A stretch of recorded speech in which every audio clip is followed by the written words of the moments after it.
People with high foundations usually have three souls: the heavenly soul, the earthly soul, and the human soul.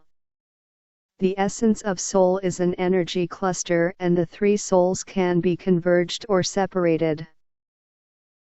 One of the three souls, which often stays in the heaven, is called heavenly soul. One of the three souls, which never leaves the physical body, is called human soul. One of the three souls running between the heavenly soul and the human soul is called earthly soul. The ordinary people also have three souls and 7 spirits. Asifu won't explain it in detail today, as it is not the key point.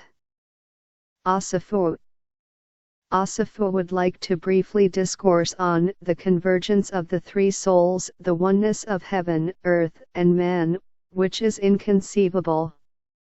You are an integral whole only after you have achieved the oneness of heaven, earth, and man.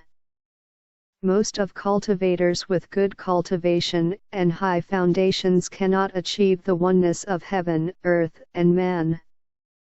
They only have the human soul and earthly soul in their body, and it would be quite extraordinary if they can receive channeled information from the heavenly soul.